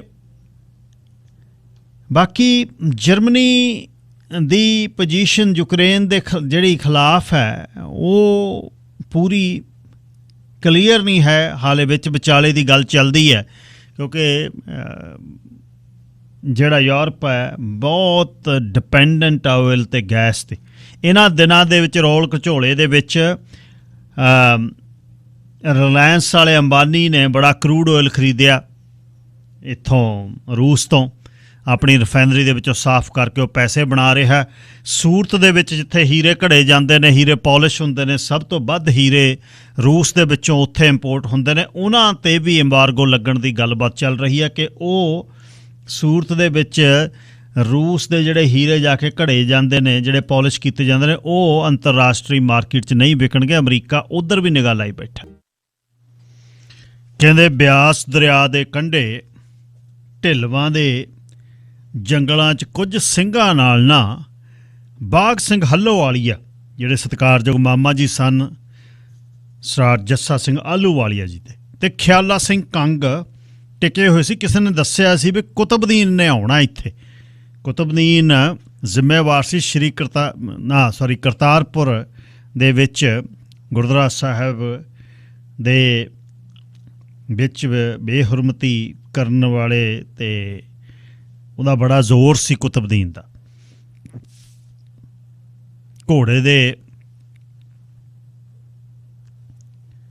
ਘੋੜੇ ਬੰਨੇ ਹੋਏ, ਅਤੇ ਹੱਲੋਵਾਲੀਏ ਨੇ ਤੇਗ ਨੂੰ ਪੱਥਰ ਦੀ ਧਾਰ 'ਤੇ ਲਾਉਂਦੇ ਕਿਹਾ, ਖਿਆਲਾ ਸਿਆਂ ਖਬਰੀਏ ਨੇ ਸੂਹ ਤਾਂ ਪੱਕੀ ਦਿੱਤੀ ਦੀ ਵੀ ਕੁਤਬਦੀਨ ਨੇ ਸ਼ਿਕਾਰ ਖੇਡਣ ਆਉਣਾ, 2 ਦਿਨ ਹੋ ਗਏ ਆਇਆ ਨਹੀਂ। ਘੋੜੇ ਨੇ ਫੰਕਾਰ ਮਾਰੀ ਅਤੇ ਘਾਹ ਦਾ ਥੱਬਾ ਉਹਦੇ ਮੂੰਹ 'ਚ ਦੇ ਕੇ ਧੌਣ ਨੂੰ ਥਾਪੜਦਾ ਸਰਦਾਰ ਕੰਗ ਕਹਿੰਦਾ, ਜਥੇਦਾਰ ਜੀ ਸੂਹ ਤਾਂ ਪੱਕੀ ਆ, ਪਰ ਜਾਨਵਰ ਦੇ ਸ਼ਿਕਾਰ ਨਾਲੋਂ ਸ਼ਿਕਾਰੀ ਦਾ ਸ਼ਿਕਾਰ ਔਖਾ ਹੈ। ਹਸਪੇ ਦੋਨੇ ਸਾਂ ਕਰਦੀ ਇੱਕ ਸੂਗ ਦੇ ਤੀਰ ਦੀ ਆਵਾਜ਼ ਆਈ, ਅਤੇ ਨਾਲ ਹੀ ਘੋੜਿਆਂ ਦੀਆਂ ਟਾਪਾਂ ਦੀ ਦਗੜ ਦਗੜ ਸੁਣੀ। ਸ਼ਿਕਾਰ ਦੀ ਆਮਦ ਨੇ ਸਿੰਘਾਂ ਦੇ ਚਿਹਰਿਆਂ 'ਤੇ ਰੌਣਕ ਲਾਤੀ। ਘੋੜੇ ਕਸਲੇ ਸ਼ਸਤਰ ਲਏ ਅਤੇ ਸ਼ਿਕਾਰ ਦਾ ਪਿੱਛਾ ਸ਼ੁਰੂ ਕੀਤਾ। ਥੋੜ੍ਹੀ ਦੂਰ ਗਏ, ਅਹਿਲਕਾਰਾਂ ਨਾਲ ਕੁਤਬਦੀਨ ਨਜ਼ਰੀ ਆਇਆ। ਕਾਬਲੀ ਘੋੜੇ 'ਤੇ ਸਵਾਰ ਸੀ, ਸਿੰਘਾਂ ਨੇ ਹੱਲਾ ਬੋਲਿਆ। ਸਿੰਘਾਂ ਨੇ ਜਦ ਹੱਲਾ ਬੋਲਿਆ, ਸਿੰਘ ਅਹਿਲਕਾਰਾਂ ਦੇ ਨਾਲ ਕੁਤਬਦੀਨ ਦੇ ਨਾਲ ਭਿੜ ਪਏ। ਸਰਦਾਰ ਕੰਗ ਤੇ ਹੱਲੋਵਾਲੀਆ ਕੁਤਬਦੀਨ ਦੇ ਪਿੱਛੇ ਹੋ ਗਏ। ਕੁਤਬਦੀਨ ਦੀ ਕਾਬਲੀ ਘੋੜੀ ਡਾਹ ਨਹੀਂ ਸੀ ਦਿੰਦੀ। ਕੰਗ ਦਾ ਸਰਦਾਰ ਦਾ ਘੋੜਾ ਪਿੱਛੇ ਰਹਿ ਗਿਆ ਤਾਂ ਬਾਘ ਸਿੰਘ ਦਾ ਘੋੜਾ ਵਧੀਆ ਸੀ। ਉਹਨੇ ਖਿਆਲਾ ਸਿੰਘ ਦੇ ਘੋੜੇ ਤੋਂ ਅੱਗੇ ਲੰਘਦੇ ਕਿਹਾ, ਸਿੰਘਾ ਤੁਰੰਗ ਦੀ ਵੇਗ ਘੱਟ ਹੈ, ਕਿਤੇ ਬਾਜਿਆਂ ਹੱਥੋਂ ਬਟੇਰਾ ਨਾ ਨਿਕਲ ਜੇ। ਕਹਿੰਦੇ ਖਿਆਲਾ ਸਿੰਘ ਕੰਗ ਨੇ ਰੋਹ ਚ ਆ ਕੇ ਵਗਦੀ ਭਗਾ ਕੇ ਤੇਗ ਕੁਤਬਦੀਨ ਵੱਲ ਛੱਡੀ। ਉਹਦੀ ਕਾਬਲੀ ਘੋੜੇ ਦੀ ਖੁੱਚ ਤੇ ਲੱਗੀ। ਕੁਤਬਦੀਨ ਘੋੜੀ ਤੋਂ ਸਣੇ ਮੂਧੇ ਮੂੰਹ ਡਿੱਗਿਆ। ਖਿਆਲਾ ਸਿੰਘ ਨੇ ਮੁਸਕਰਾ ਕੇ ਬਾਘ ਸਿੰਘ ਹੱਲੋਵਾਲੀ ਵੱਲ ਕਿਹਾ, ਸਿੰਘਾ ਘੋੜੇ ਦਾ ਨਹੀਂ, ਤੇਗ ਦਾ ਵੇਗ ਦੇਖ। ਇੰਨੇ ਚਿਰ ਨੂੰ ਸਰਾ ਬਾਘ ਸਿੰਘ ਨੇ ਉੱਠ ਕੇ ਭੱਜਣ ਲੱਗੇ। ਕੁਤਬਦੀਨ ਤੇ ਤਲਵਾਰ ਦਾ ਵਾਰ ਕੀਤਾ। ਸਿਰ ਹਵਾ ਚ ਉੱਡਦਾ ਵੇਖ ਕਿਹਾ, ਸਿੰਘਾ ਵੇਗ ਤਾਂ ਦੇਖ ਲਿਆ, ਹੁਣ ਜ਼ੋਹਰੇ ਤੇਗ ਦੇਖ। ਕਹਿੰਦਿਆਂ ਦੋਨਾਂ ਨੇ ਹੱਸ ਕੇ ਇੱਕ ਦੂਜੇ ਨੂੰ ਗਲਵਕੜੀ ਲਈ। ਨਾਸਰ ਅਲੀ ਨਾਲ ਮਿਲ ਕੇ ਗੁਰਦੁਆਰਾ ਕਰਤਾਰਪੁਰ ਦੀ ਬੇਅਦਬੀ ਕਰਨ ਵਾਲਾ ਕੁਤਬਦੀਨ 2 ਹਿੱਸਿਆਂ 'ਚ ਵੱਢਿਆ ਪਿਆ ਸੀ। ਸਰਾ ਖਿਆਲਾ ਸਿੰਘ ਕੰਗ ਬਗਮੀ ਹਵਾ 'ਚ ਛੱਡਣੀ ਜਿਹੜੀ ਤੇਗ ਮਾਰਦਾ ਬਹੁਤ ਕਾਬਲ ਸੀ। ਨਾਸਰ ਅਲੀ ਨੂੰ ਵੀ ਉਹਨੇ ਇੰਜੀ ਸੁੱਟਿਆ ਸੀ।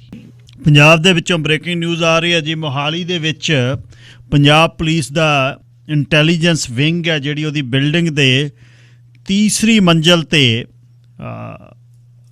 ਜਿਹੜਾ RPG ਰੌਕਟ ਪ੍ਰੋਪੈਲਡ ਗ੍ਰਨੇਡ, ਜਿਹਨੂੰ ਰੌਕਟ ਲਾਂਚਰ ਪੁਰਾਣੇ ਸਮੇਂ ਬਜ਼ੂਕਾ ਵੀ ਕਹਿੰਦੇ ਸੀ ਉਹਨੂੰ, ਜਿਹਦੀਆਂ ਫੋਟੋਆਂ ਜਿਹਦੇ ਮੋਢੇ 'ਤੇ ਰੱਖ ਕੇ ਜਿਹੜਾ ਚਲਾਇਆ ਜਾਂਦਾ ਹੈ, ਉਹ ਉਸ ਨਾਲ ਹਮਲਾ ਹੋਇਆ।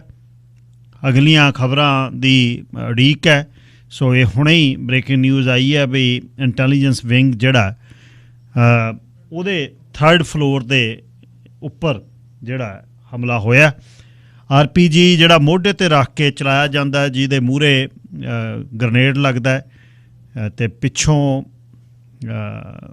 ਮਤਲਬ ਉਸ ਨੂੰ ਫਿਕਸ ਕੀਤਾ ਜਾਂਦਾ। ਮੂਹਰੇ ਜਿਹੜਾ ਅਸਲ ਐਕਸਪਲੋਜ਼ਿਵ ਅੱਗੇ ਹੈ, ਜਿਵੇਂ ਮਿਜ਼ਾਈਲ, ਜਿਹੜੀਆਂ ਵੱਡੀਆਂ ਮਿਜ਼ਾਈਲਸ ਨੇ ਜਿਨ੍ਹਾਂ ਦੇ ਵਾਰ ਹੈਡ ਉੱਪਰ ਲਾਏ ਜਾਂਦੇ ਨੇ, ਮਿਜ਼ਾਈਲ ਦੇ ਵਿੱਚੋਂ ਜਿਹੜਾ ਉਸ ਨੂੰ ਫਾਇਰ ਕਰਦੇ ਨੇ, ਪਰ ਜਿਹੜਾ ਬਰੂਦ ਹੈ ਉਹ ਫਰੰਟ 'ਤੇ ਲੱਗਿਆ ਹੁੰਦਾ। ਇਸ ਤਰ੍ਹਾਂ ਹੀ RPG ਇਹਨੂੰ ਕਿਹਾ ਜਾਂਦਾ। ਹੋਰ ਖਬਰਾਂ ਦੀ ਉਡੀਕ ਹੈ। ਸੋ ਇਹ ਖਬਰ ਆਈ ਹੈ। ਅਤੇ ਹੁਣ ਜਿਹੜੀ ਮੈਂ ਗੱਲ ਕਰਨੀ ਹੈ ਉਹ ਇਹ ਹੈ ਵੀ ਸਾਡੇ ਬਜ਼ੁਰਗਾਂ ਦੀਆਂ ਸਿਹਤ ਸੇਵਾਵਾਂ ਦੇ ਬਾਰੇ। ਇੱਕ ਤਾਂ ਜਿਹੜਾ ਨਾ ਟਿਪੀਕਲ ਸਾਡੇ ਘਰਾਂ ਦੇ ਵਿੱਚ ਜਿਨ੍ਹਾਂ ਨੂੰ ਰੈਜ਼ੀਡੈਂਟ ਕੇਅਰ ਅਟੈਂਡੈਂਟ RCA ਪਹਿਲਾਂ ਕਹਿੰਦੇ ਸੀ, ਅਤੇ ਹੁਣ ਉਹ ਹੋਮ ਹੈਲਥ ਕੇਅਰ ਅਸਿਸਟੈਂਟ ਕਹਿੰਦੇ ਨੇ ਉਹਨਾਂ ਨੂੰ, ਜਿਨ੍ਹਾਂ ਦੀਆਂ ਗੌਰਮੈਂਟ ਸਰਵਿਸਿਜ਼ ਵੀ ਨੇ, ਪ੍ਰਾਈਵੇਟ ਵੀ ਕੰਪਨੀਆਂ ਨੇ ਜਿਨ੍ਹਾਂ 'ਚ ਇਹ ਕੋਰਸ ਕਰਕੇ ਸੌਖਾ ਨਹੀਂ, ਕੋਰਸ ਖਾਸਾ ਹੈ। ਇਹ 1.5 ਸਾਲ ਲੱਗ ਜਾਂਦਾ ਹੈ। ਉਹਦੇ ਬਾਅਦ ਟ੍ਰੇਨਿੰਗ ਤੋਂ ਬਾਅਦ ਠੀਕ ਹੈ $25-28 ਦੀ ਗੱਲ ਚੱਲਦੀ ਹੈ। ਇਹਦੇ 'ਚ ਨੌਕਰੀ ਹੈ। ਸਮਾਂ ਥੋੜ੍ਹਾ ਜਿਹਾ ਆਪਣਾ ਆਪ ਕੰਟਰੋਲ ਕਰਦੇ ਨੇ। ਮਾਵਾਂ ਨੂੰ ਇਹ ਕੰਮ ਕਰਨਾ ਸੌਖਾ ਲੱਗਦਾ ਕਿ ਉਹ ਆਪਣਾ ਟਾਈਮ ਆਪ ਕੰਟਰੋਲ ਕਰਦੇ ਆ। ਇਸ ਦਾ ਹੀ ਰੇੜਕਾ ਪਿਆ ਸੀ ਜਦ ਅਵੇਲੇਬਿਲਿਟੀ 6-6 ਘੰਟੇ ਦੀ ਲੈ ਲੈਂਦੇ। ਪ੍ਰਾਈਵੇਟ ਕੰਪਨੀਆਂ ਦਿੰਦੀਆਂ, ਗੌਰਮੈਂਟ ਸਰਵਿਸਿਜ਼ ਦਿੰਦੀਆਂ 1.5 2 ਘੰਟੇ। ਪ੍ਰਾਈਵੇਟ ਸਾਰੇ ਹੈਲਥ ਕੇਅਰ ਅਸਿਸਟੈਂਟਸ ਨੂੰ ਹੁਣ ਫਰੇਜ਼ਰ ਹੈਲਥ ਅਥਾਰਟੀ ਜਾਂ ਹੋਰ ਅਥਾਰਟੀਜ਼ ਲੈ ਰਹੀਆਂ ਨੇ ਹੌਲੀ ਹੌਲੀ। ਅਤੇ ਪਰ ਇਹ ਸਾਰੇ ਕੰਮ ਜਿਹੜੇ ਨੇ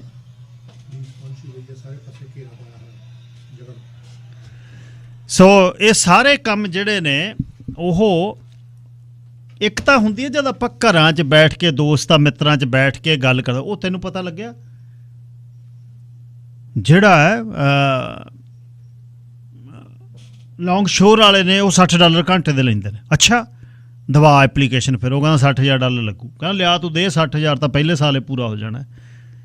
ਇਸ ਤਰ੍ਹਾਂ ਹੀ ਬੀਬੀਆਂ 'ਚ ਅਕਸਰ ਇਹ ਗੱਲ ਹੁੰਦੀ ਹੋਵੇ ਹੈਲਥ ਕੇਅਰ ਅਸਿਸਟੈਂਟ। ਪਰ ਇਹ ਜਿਹੜੇ ਕੰਮ ਨੇ, ਖੈਰ ਉਹਨੂੰ ਤਾਂ ਮੈਂ ਨਹੀਂ ਮੰਨ ਸਕਦਾ, ਪਰ ਜਿਹੜੇ ਇਹ ਸਿਹਤ ਸੇਵਾਵਾਂ ਦੇ ਕੰਮ ਨੇ ਇਹ ਤੁਹਾਡੇ ਕੰਪੈਸ਼ਨ 'ਤੇ ਨੇ, ਤੁਹਾਡੇ ਮਨ ਦੇ ਵੇਗ 'ਤੇ ਨੇ, ਤੁਹਾਡੇ ਦਿਲ 'ਤੇ ਨੇ। ਕੀ ਤੁਸੀਂ ਇਸ ਚੀਜ਼ ਦੇ ਹਾਮੀ ਹੋ ਵੀ ਮੈਂ ਤੁਸੀਂ ਕਿਸੇ ਨੂੰ ਸਾਂਭ ਸਕਦੇ ਹੋ, ਸਾਫ਼ ਕਰ ਸਕਦੇ ਹੋ? ਰੋਟੀ ਪਾਣੀ ਦਾ ਤਾਂ ਕੰਮ ਅਲੱਗ ਹੈ, ਉਹਨੂੰ ਖਬਰਾਂ, ਉਹਦੀ ਦਵਾਈ ਦੇ ਸਕਦੇ ਹੋ, ਉਹਨੂੰ ਕਲੀਨ ਕਰ ਸਕਦੇ ਹੋ, ਕਿਤੇ ਸੂੰਕ ਤਾਂ ਨਹੀਂ ਆਉਂਦੀ, ਮੁਸ਼ਕ ਤਾਂ ਨਹੀਂ ਆਉਂਦਾ? ਕੀ ਉਹਨੂੰ ਆਪਣੇ ਮਾਪਿਆਂ ਦੇ ਵਾਂਗੂ ਤੁਸੀਂ ਟਰੀਟ ਕਰ ਸਕਦੇ ਹੋ? ਜਾਂ ਫਿਰ ਤੁਸੀਂ ਭੱਜ ਨੱਠ ਦੇ ਵਿੱਚ ਆਉਂਦੇ ਹੋ, ਸਮੇਂ ਦੀ ਕਮੀ ਹੈ ਅਤੇ ਉੱਥੇ ਆ ਕੇ ਬੁੱਕ ਨਾਲ ਲੈ ਜਾਂਦੇ ਹੋ ਵੀ ਆਹ ਨਹੀਂ ਮੈਂ ਕਰਨਾ।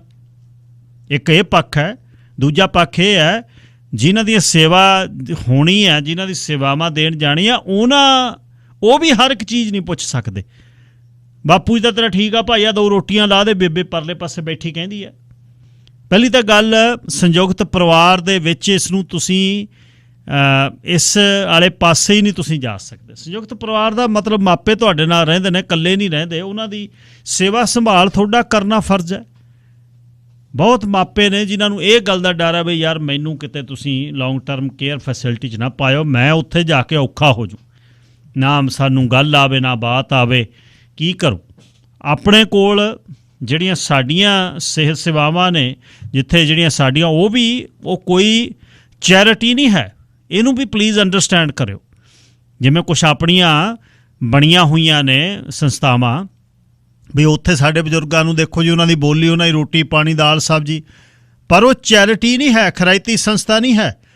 ਉਹ ਬਿਲਿੰਗ ਹੈ। ਸਰਕਾਰ ਤੋਂ ਤੁਹਾਡੀਆਂ ਸਿਹਤ ਸੇਵਾਵਾਂ ਦੇ ਲਈ ਮਾਇਆ ਲਈ ਜਾਂਦੀ ਹੈ, ਸਰਕਾਰਾਂ ਤੋਂ ਫੰਡ ਲਏ ਜਾਂਦੇ ਨੇ। ਉਹ ਇੱਕ ਬਿਜ਼ਨਸ ਦੇ ਤੌਰ 'ਤੇ ਚੱਲਦੀਆਂ ਨੇ ਚੀਜ਼ਾਂ। ਕਈ ਵਾਰ ਲੱਗਣ ਲੱਗਦਾ ਨਹੀਂ ਇਹ ਤਾਂ ਫ੍ਰੀ ਹੈ। ਨਹੀਂ ਇਸ ਤਰ੍ਹਾਂ ਨਹੀਂ, ਫ੍ਰੀ ਕੁਛ ਨਹੀਂ ਹੈ।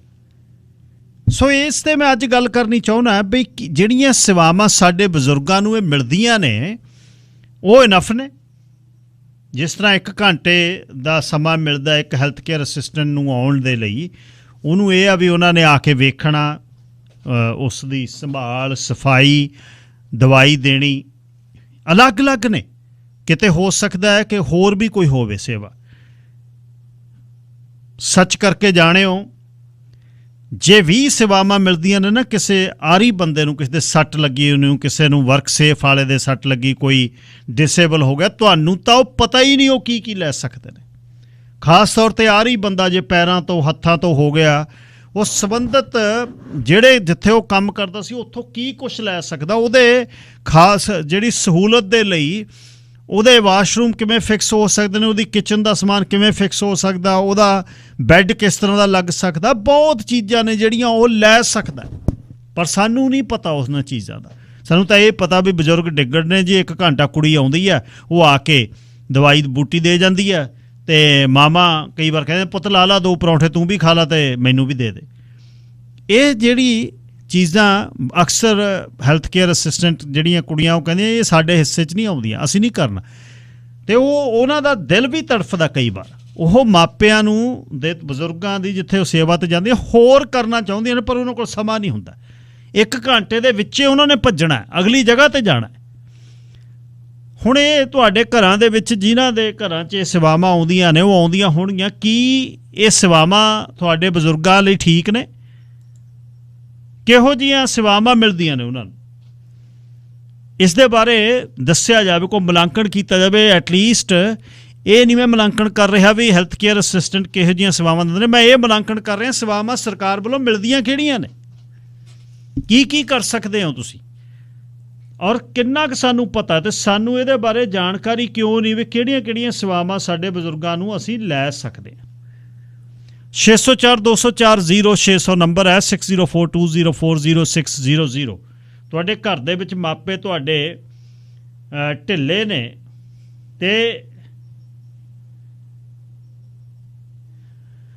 ਤੇ ਉਹ ਹੁਣ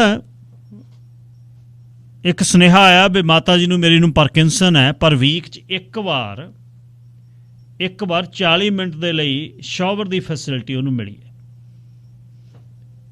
ਪਰ ਸ਼ਾਵਰ ਤਾਂ ਹਰ ਰੋਜ਼ ਲੈਣਾ, ਇੱਕ ਦਿਨ ਕਿਉਂ ਮਿਲੀ? ਤੇ ਇਹਦਾ ਕਾਰਨ ਕੀ? ਇਹ ਕਿਉਂ ਨਹੀਂ ਸਹੂਲਤਾਂ ਮਿਲਦੀਆਂ? ਜਾਂ ਸਾਨੂੰ ਪਤਾ ਨਹੀਂ, ਜਾਂ ਸਾਨੂੰ ਐਕਸੈਸ ਨਹੀਂ, ਜਾਂ ਸਾਨੂੰ ਇਹਦੇ ਬਾਰੇ ਹੋਰ ਜਾਣਕਾਰੀ ਮਿਲਣੀ ਚਾਹੀਦੀ ਹੈ।